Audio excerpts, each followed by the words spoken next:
It is May 30th, 2020, and we are in Red River Gorge. Just left the Gray's Arch parking area, and it is packed here. The gas station we went to get our overnight permit was out of them, so we had to go to another location in Slade, a Sitco. They appeared to have plenty, but it's really busy, a lot of day hikers so far. Definitely muddy. A lot of people walking through here today. You can already see a view over there. There's like a little overlook down there.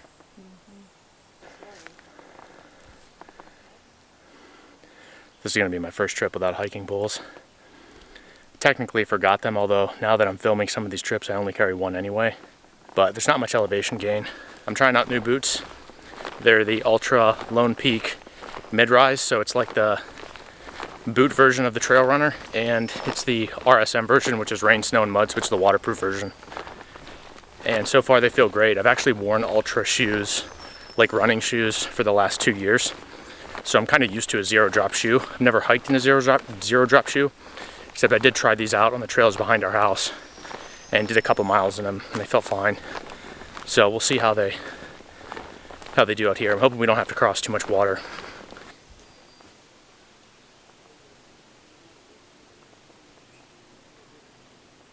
We just passed the first set of backpackers who were on their way out. They stayed here last night. They said it wasn't busy, but that was Friday night, so obviously Saturday's gonna be a little busier.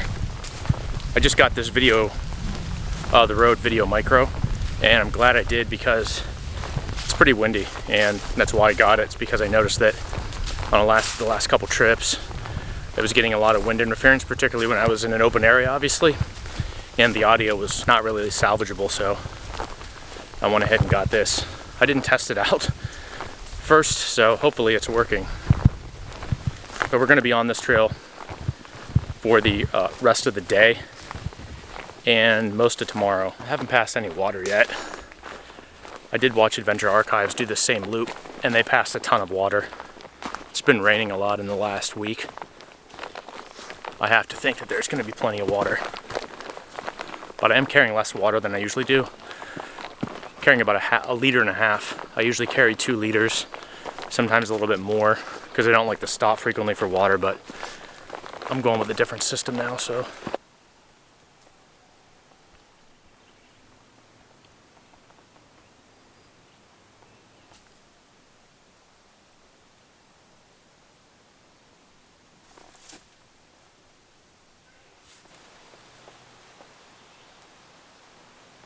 We haven't passed anybody coming from the opposite direction pretty much the entire time we've been on this trail, except for that one group of backpackers I mentioned back there. There's some campsites down there. Probably not easy to get down there. Probably have to walk in from over here.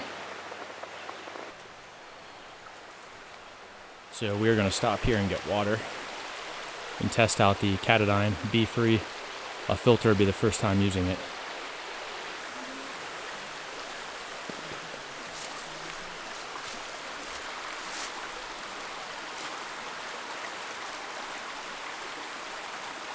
Way faster than the gravity filter.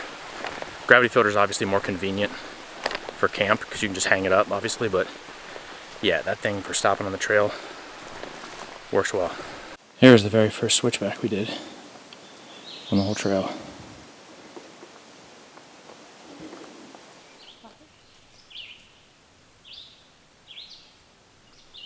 We haven't passed anybody camping, and we haven't seen a viable campsite in quite a while, so that's not a surprise.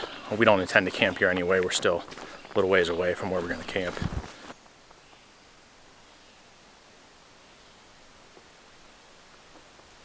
So most of the trail has been fairly soft, pretty comfortable on my feet. These boots are working out well so far. I did walk through a stream in them, and it was up to over the top of my foot, and my feet are dry. They're definitely not going to be as waterproof as my lower Renegades. Actually, that's what my wife's wearing, but so far no complaints on the waterproofness. I mean, pretty much every boot. If you read the reviews of the lower Renegade, you'll find people who say that they're not waterproof. They're not meant to stand in. I mean, they're not waders, right?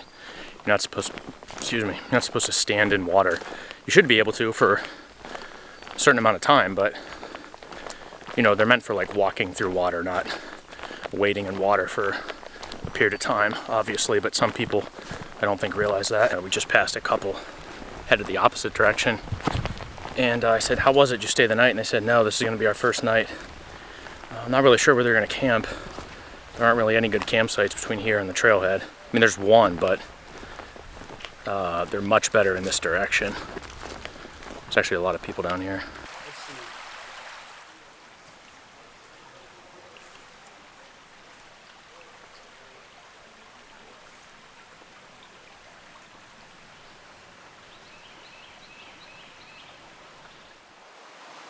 I actually think this is like a third or fourth water crossing. This one looks better than the others though. Feet are still dry.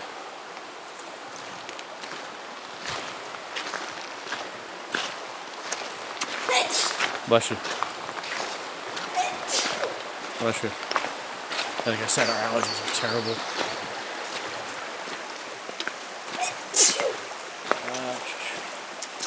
Actually gets, I'm not going to go there, those rocks look slippery. Bless you. Oh shit. Oh. Can't even see whatever the hell's on the other side of this.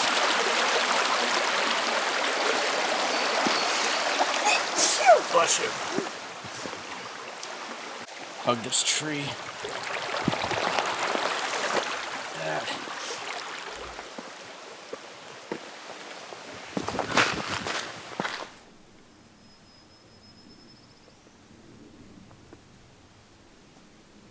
Alright, we just did most of the climb, so it's kind of flattening out, it looks like, up here. You see that viewpoint there. So we're hoping within the next, I don't know, 30 minutes, 45 minutes, we're going to find a place to camp. So again, we're looking for something that's kind of up on a ridge, but there's constant up and down, so I'd like to find something before we have to go downhill again and then back up. Done about, I don't know, 5.5 miles. Like I said, the whole trip is only about 8.5, so we wanted to have only a couple miles tomorrow. Alright, so we just found a campsite. Like 2 minutes after I just did the last recording. As you can see, it's got a nice view.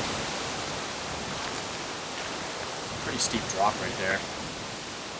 So right up ahead somewhere there's going to be another downhill, and we didn't want to have to do another downhill then another uphill to find a campsite, because the uphills are pretty steep, and the last thing we want is to get over there and the next great campsite we find is already occupied. So these sites are pretty small, so I don't think you're going to find a site that can take like 3 or 4 tents, and we kind of want to have our own site anyway. I think this is the right move. What, we did like 5.5 miles? About 5.5 miles, so 3 miles out tomorrow would be really easy. This is my first time having ramen, actually backpacking, but I love it and brought some this time.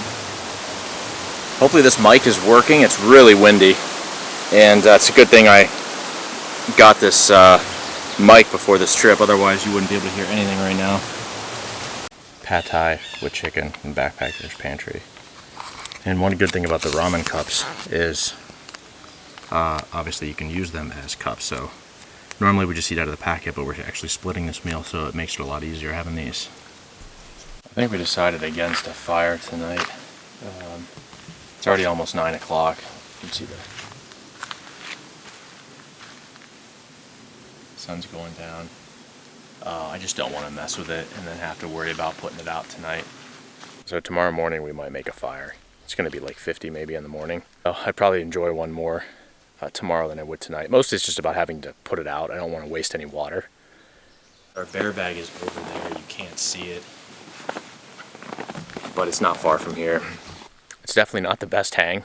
I mean, it's pretty good, but it's not ideal. I mean, we looked, and there was no real ideal branch. The one that we used was, I mean, it's probably 9 feet up, but it's not as far out from the tree as I would like it to be, ideally, but there was nothing around here. I mean, we spent 15 minutes casing this whole area looking for a good tree. It's one of the advantages of bear cans. Obviously, they're heavy, but in areas where we go that require them, it is kind of nice because you don't have to worry about trying to find a tree branch. The wind definitely died down. It was really windy. It felt great, but it's died down now. So this is kind of a sandy area, as you can see, and that means there's been a ton of ants. So we've been careful about where we're putting stuff. I'm gonna keep my pack up on my chair, and my wife has hers hanging from a branch there. It's not foolproof because obviously ants go up trees, but it might be a little bit better than leaving it on the ground.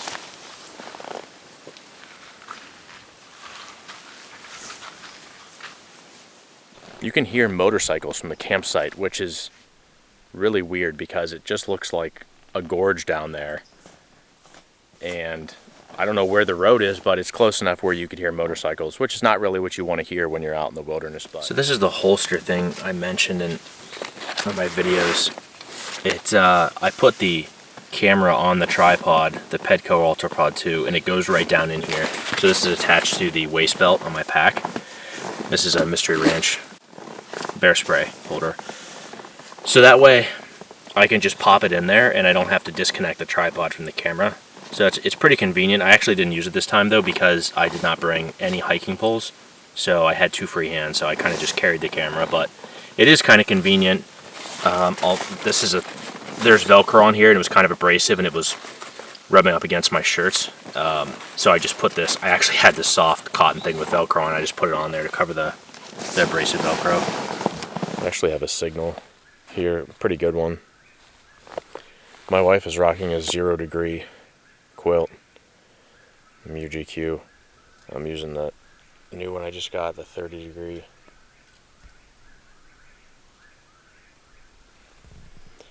But she sleeps really cold. She used it in Arizona and the Superstition Mountains in February. Yeah, February this year of 2020, and it was, how cold did it get? I think it was about the same. It was maybe like 50? A little bit. Like 49. Yeah, like high 40s. So this is the second time, only the second time we've slept with the rain fly off. The other time was that trip in Arizona.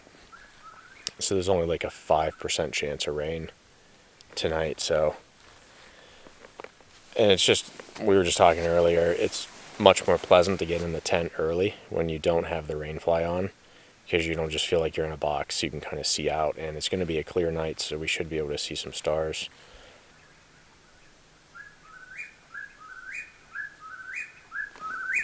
What the hell? Is that a woodpecker? That's the loudest bird I've ever heard. Actually, I take that back. That's not even close to the loudest bird I've ever heard, but I've never seen more dogs ever on a trail. There were more people with dogs than without them here.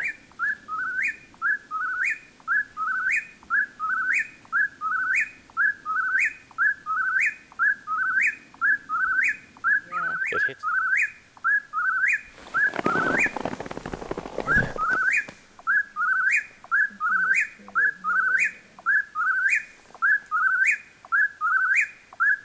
Let's hope that thing goes to bed soon.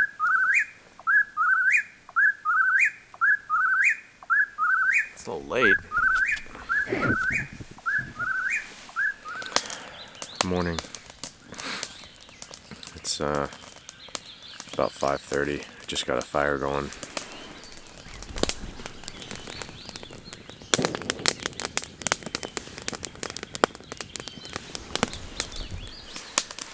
And last night was the loudest sleep I've ever had.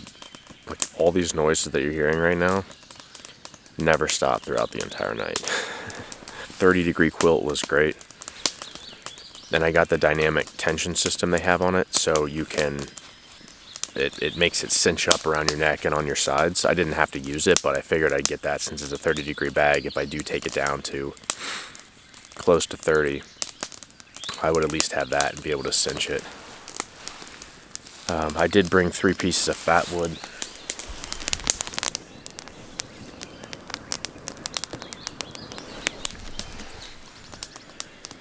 And I mean, just 1 piece of fat wood will pretty much guarantee a fire in all but the worst conditions. 1 piece of fat wood I don't know how much it weighs, but it can't be more than a couple ounces. And in my opinion, it's well worth it. It's like basically effort-free fire. And, you know, I enjoy starting fires with ferrocerium rods and stuff like that, but I don't do that while I'm backpacking. Especially if it's, you know, if I'm cold in the morning, I don't want to fool around with that stuff. In the evening, maybe, when you're not cold, but I just use a Bic lighter. I mean, I have a fire kit. I've got waterproof matches, cotton balls with petroleum jelly in them. I'm going to get the bear bag.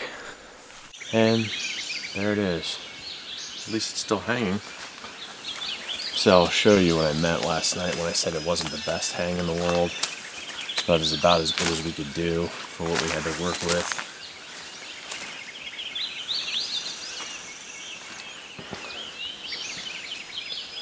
So it's not that far out from the tree. I'd say it's maybe 3.5 or 4 feet from the tree. So ideally you want it like 6 feet from the tree. But it is definitely high enough off the ground. That's a good 9 foot. I was gonna do the PCT method. That's why there's a stick tied halfway up it, but the branch wasn't quite high enough. So when I let it down and the stick hit the carabiner, the bag was too low. So I ended up just wrapping it around the tree.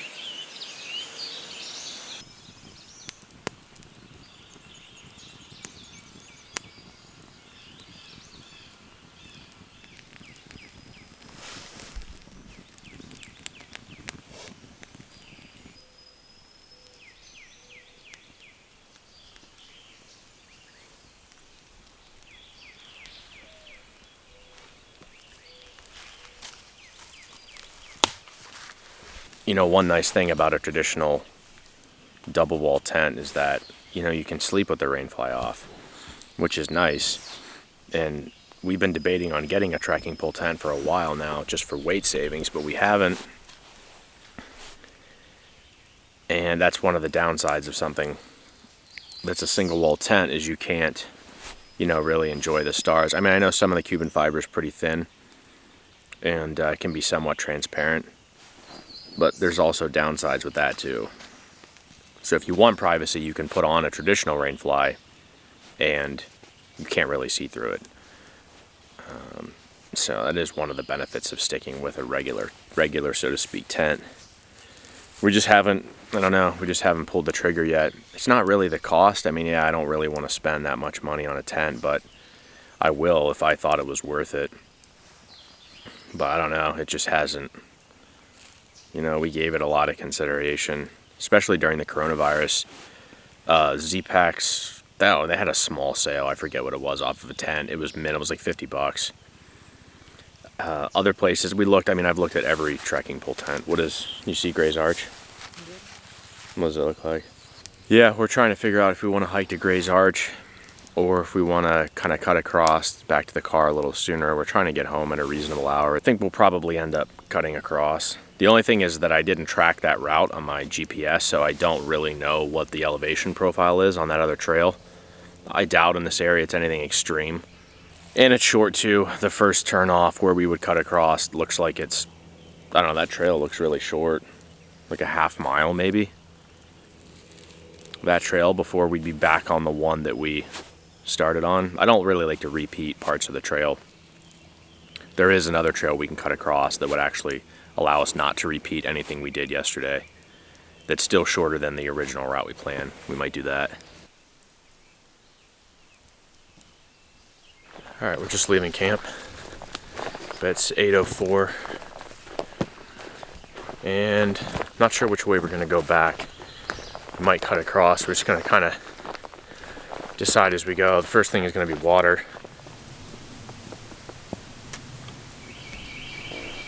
I do remember this spot from the Adventure Archives video. People felt the need to carve their bullshit into the rock. Not really sure why.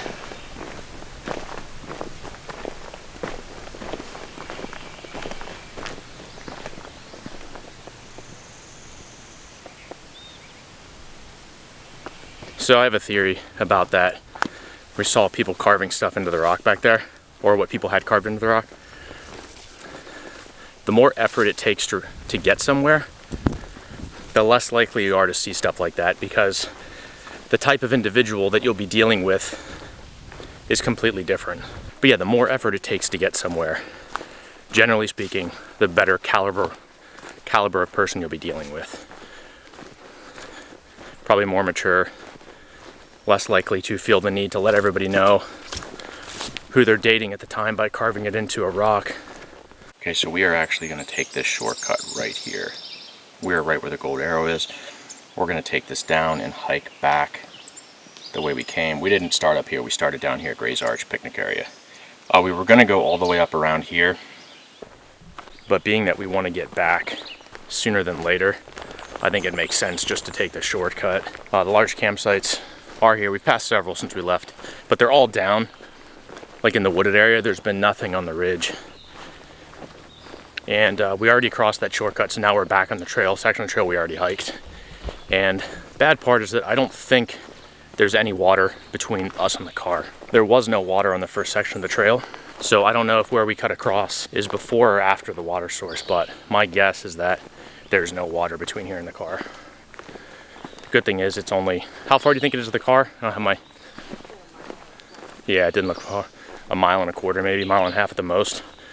I had water this morning with coffee and 2 cups of water in my oatmeal, so it's not like I'm dehydrated. And then we've got Gatorade in the car, water in the car, so we'll be good. So correction when I said that there's been nothing on the ridge. There's been nothing on the ridge that we've been able to verify. There was back there like a little makeshift trail that went toward the ridge, but I have no idea if there was a campsite there. I mean, in this part, there's definitely not, because you're not really even on a ridge anymore. Back on the topic of bear bags, sometimes you see people who hang their bear bag in their camp. Some people are confused about the purpose of a bear bag. Well, it has 2 purposes. The primary purpose is to keep the bear out of your camp. The second one is to keep the food away from the bear. If a bear comes into your camp because you've hung your bag in your camp, the fact that it can't get to the food, well, that's great, but you've created another potentially more serious problem, and that there's a bear in your camp. So if you get out of the tent to go to the bathroom at night, so you don't want to hang your bear bag in your camp. That there are campsites in the Smokies where they have bear lines, and those are in the camp, but the camps are really big. I mean, they spread out. So I mean, that's different, but that's still not ideal. You know, ideally you want to walk, you know, X amount of yards away from your campsite and hang your bear bag there. Because again, the primary purpose for your safety, people think, well, you don't want bears to become acclimated to food, and that's right, but the immediate safety concern is keeping the bear out of your campsite. And then you want to keep the food away from the bear. So it's really kind of a 2-pronged approach that you really need to do if you can find somewhere to hang it that's not in your camp. A very short section on this road, and we're back to the car. And it's early. It's a couple minutes after 9 a.m. The day passes here are kind of weird because it dictates that you have to be gone by noon, which doesn't really give you much time the second day. How's it going? And I was surprised to see that. So it's, I don't know, you get a fine, you get a ticket if you're in the parking lot after that, I'm assuming. I don't know how stringent the policing of it is, but I would think 2 p.m. would be better. If you're doing an overnighter, I mean, and you want to do 6, 7, 8 miles the next day, and you don't want to get up super early, it's going to kind of be hard to get back to your car at noon. Right over here. There's no bear storage lockers that I'm able to see, but it's weird because there are signs that say proper bear storage required in the parking lot. Maybe they're just referring to when you're backpacking, I don't know, but usually when it says that, there are bear lockers. There are trash cans that are bear proof, but there's no like storage lockers at the trailhead that I was able to find.